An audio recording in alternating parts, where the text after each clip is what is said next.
Wembley. How you doing, alright? Yep. Yeah, some sort of satellite delay there. That was good. Oh, this is a big thing for me to be doing, you know, it's quite a big deal. Big deal, yeah, that's the standard for the next 20 minutes. Fucking strap in. It is a big thing, you know, because a lot of people in my life have accused me of being antisocial, so yeah. I ignore them, obviously. I mean, come on. Give me a cheer. Are there any big sports fans here? No. There goes 5 minutes out the window. Fair enough. Now, what I quite like about big sporting events, like last year, the Olympics and the Euros, and this year with the Euros as well, is how English people show a little bit of genuine patriotism for a few weeks, followed by disappointment for life, but still, those few weeks, really great, you know, because I think people are proud to be English, but they don't show it, not conventionally, anyway. I think the best example of pride in this country is that you could name any city, any town, any place in this country, and someone will go, shithole.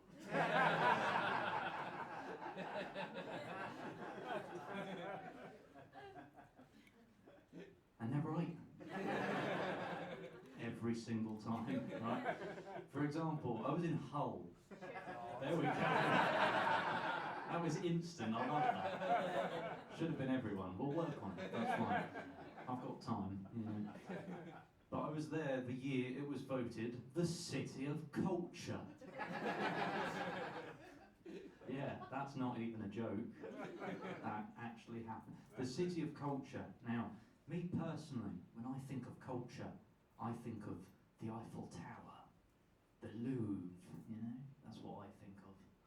When I think of Hull, I think of the time I went there as a kid. I remember going up to an ice cream van, and I asked for a Mr. Whippy, which was a mistake, because you'll never guess what I got instead. Stabbed, yeah. City of Culture. Highlight of my childhood, really was. Highlight, you know. Because I had quite a weird childhood, admittedly, you know, comedian with a weird childhood, I know. Fucking crazy. But it was weird, because I've got this thing called autism that you might have heard of, you know. And sometimes people never know how to react to that. I always tell them it's not that deep, really not that deep. All it means is I'm scared of odd numbers. So I'm on second, that's all right. I'll have that, yeah. But yeah, no, I never used to mention it before on stage because I thought, I don't know how people are going to react. I don't want to be patronised, obviously, you know. I don't want people to go, he's autistic? Oh, okay, right, well, now we have to be nice to him. Don't clap too loud, you'll scare him, right? So no one ever clapped, which was really thoughtful. Really appreciate it. But I never wanted that kind of reaction, you know. And at the same time, I didn't want the complete opposite reaction, which I imagine would be mentioning autism, and then someone goes, oh yeah, go on then. 64 times 7. It's 448, obviously. Come on, you know. But I think we're misunderstood, you know. Even in 2025, another number I fucking hate. I think we're misunderstood, you know, because some people talk about autism like it's some sort of illness, you know. It doesn't make a lot of sense to me, really. What are the symptoms of your typical illness? A headache? Nausea? Fever? That kind of thing, you know. I've never heard of an illness where one of the symptoms is that you suddenly become very knowledgeable about theme parks.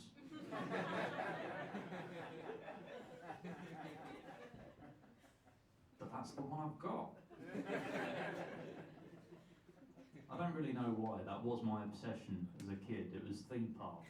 I'd just be approaching people just like, did you hear about the new ride at Alton Towers? And they'd go, who the fuck are you? But I used to misunderstand people and take things the wrong way all the time, you know. I think the best example of that was when I was in primary school. My mum had walked me into primary school this day, and my best friend at the time saw us. When my mum was just kind of out of earshot a bit, he went to me, "Was that your mum?" I said, "Yes." Yeah. And he went, "She's very pretty." And I just looked him dead in the eye and went, "She's married."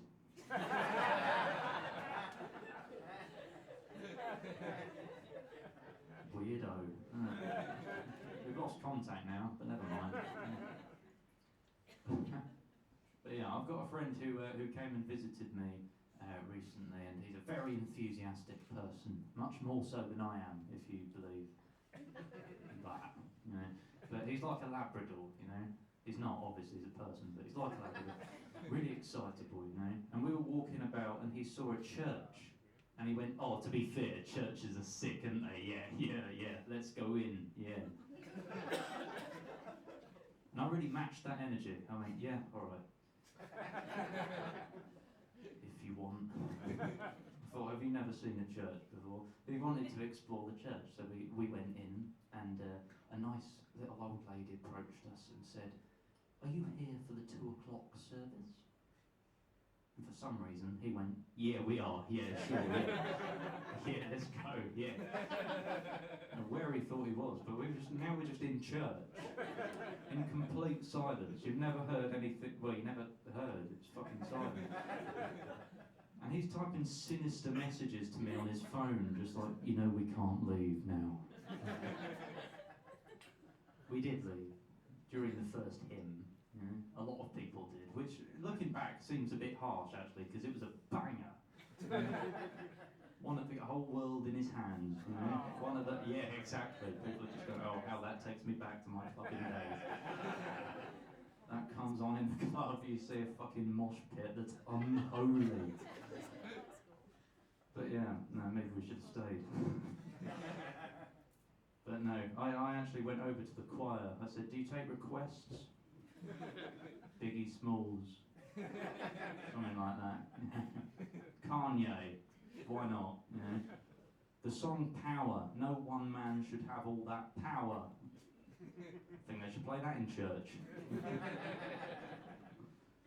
Because God created the world and everything in it in 6 days, I think. I didn't read the book, to be honest. There's not enough pictures. Or top tens. I suppose there was a top 10 in a way, but no. But yeah, I think no one man should have all that power. 6 days, you'd be fucking knackered, wouldn't you? I reckon by day 5 he was just chucking shit on the ground. Going, "Yeah, that'll do. That's Huntingdon, sorted." Which is a shithole. But I'm an atheist. Personally, I'm an atheist. You know? When I die, I'm going to donate my organ to the church so they can play it during my funeral.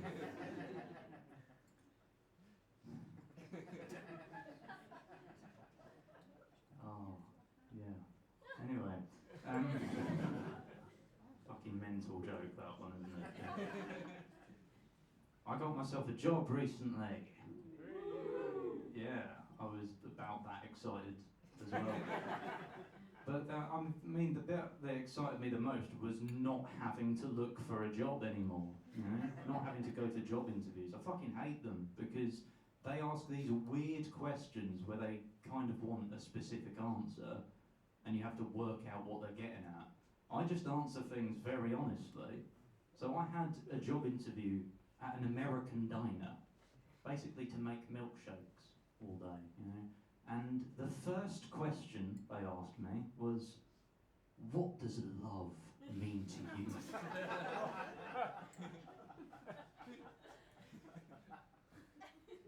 I was like, "It means you're shit at tennis."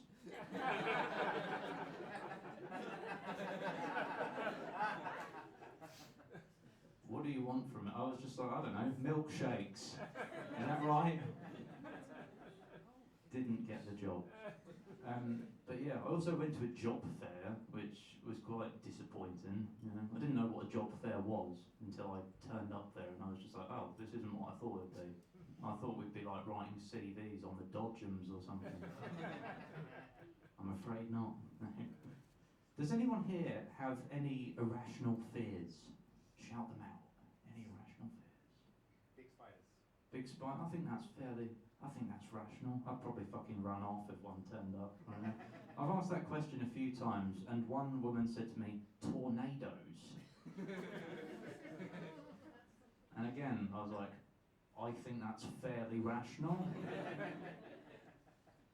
My favourite one was only a few weeks ago. There was a guy, an older guy, sat right in the corner at the back of the room, and I said, "Any irrational fears?" He put his hand up, for some reason, and I went, "Yes, you there." And he went, "My wife's gonna leave me." I was like, "Is she?"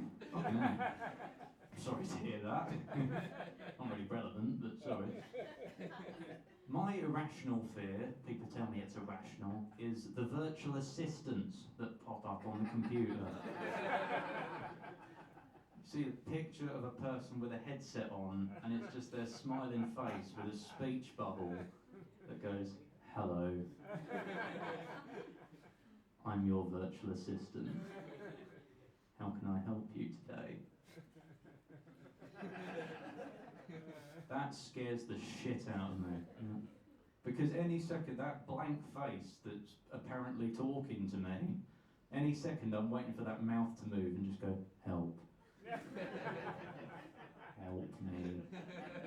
There's a tornado outside. Fucking help."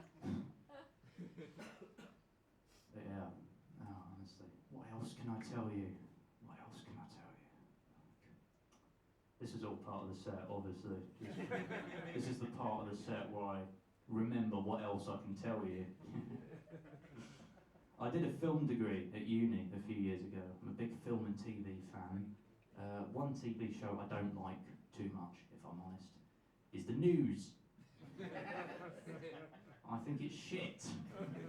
Really boring, really depressing, you know. What I used to think they should do with the news, I thought they've got to cover all the doom and gloom and all that, you know, fair enough, but they should end each episode, I guess, with more of an upbeat story, like they used to. Restore our faith in humanity a little bit, you know. At least that's what I used to think, until one day I was visiting parents, they were watching local news, and there was a story of a lady showing us around her garden.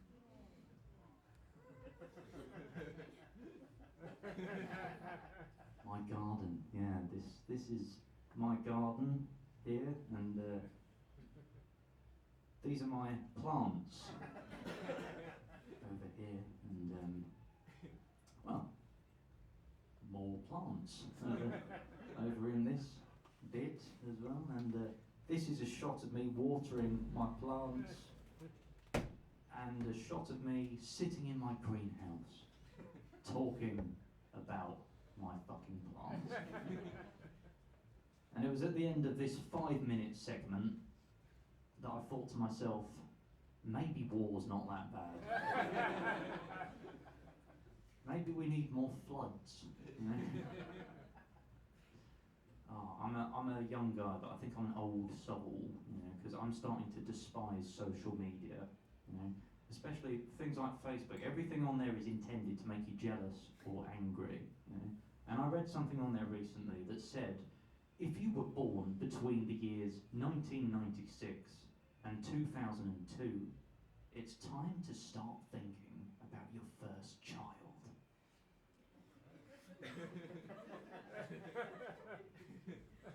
I thought maybe I should be thinking about my first kid, you know, because he'd been stuck in the car for 2 days. Bringing the value down. Right? Had to take it to 100 on Marketplace, which is pesto. But yeah, it annoyed me, posts like that, which it probably was intended to, as I say, but it did annoy me because some people do take everything they see on Facebook as gospel, and they go, oh, maybe I should be having a kid, you know, because everyone else is doing it. Which is not a reason to have a kid. That's a reason to join in a Mexican wave.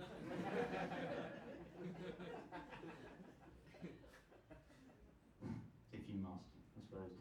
But yeah, I thought to myself, 22-year-olds don't need to be having kids. 22-year-olds need to be doing drugs. So I made a post. If you were born between the years 2000 and 2005, it's time to start thinking about your first joint. Because if you've not had it yet, you're a bit of a loser, you know? Really. But I might change my mind later on in life, but at this point in my life, I'm fairly confident that I don't want to have kids, you know? And some people think that's really controversial, but I don't think so, you know? I've got a friend who's a comedian as well, and he's got a daughter. I went to his house, and his daughter was there, because she lives there. Unfortunately. And while I was there, I was watching Takeshi's Castle. Oh, yeah. Yes, that's what we can really bond over tonight. And an episode was just ending, and she punched me in the back. And just went, hey. I was like, yes, can I help you? And she went, what show do you think is going to be on next? And I went, well, I've got the remote. So probably the Texas Chainsaw Massacre.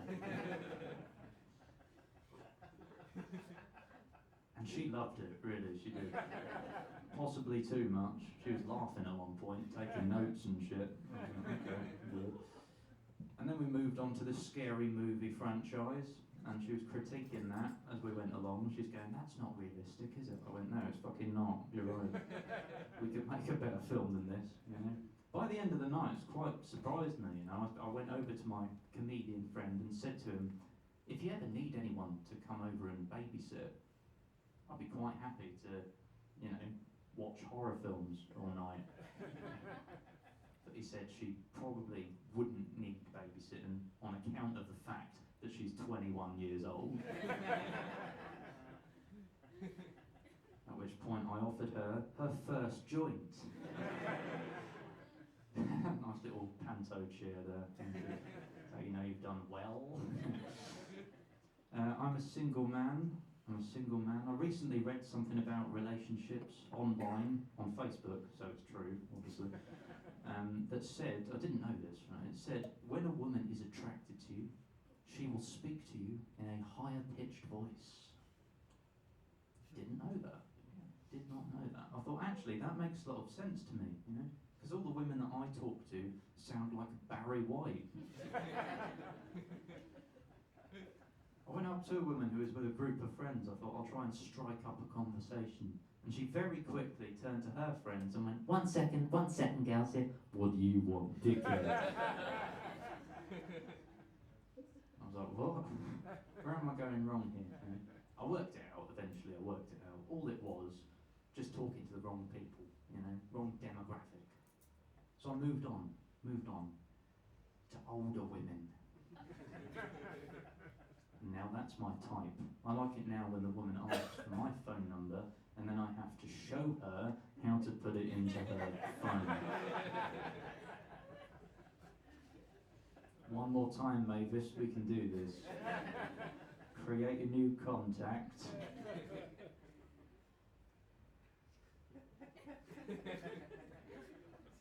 O 0, not the letter. 0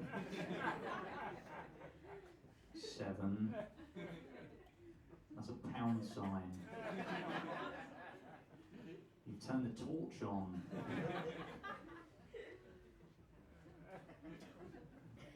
And then she dies, which is, I know, bit inconvenient to spend all that time and the only one who ends up stiff was her.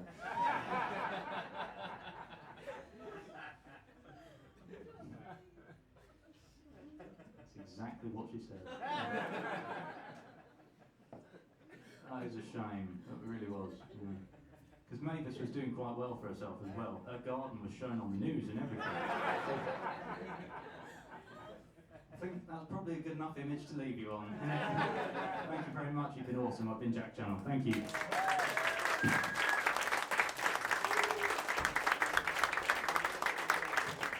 Round you up one more time for Jack Channell. Right, it's your last break now, and you've got your headliner, so go do what you've got to do. We'll see you in about 10-15 minutes, please. One more time for Jack Channell.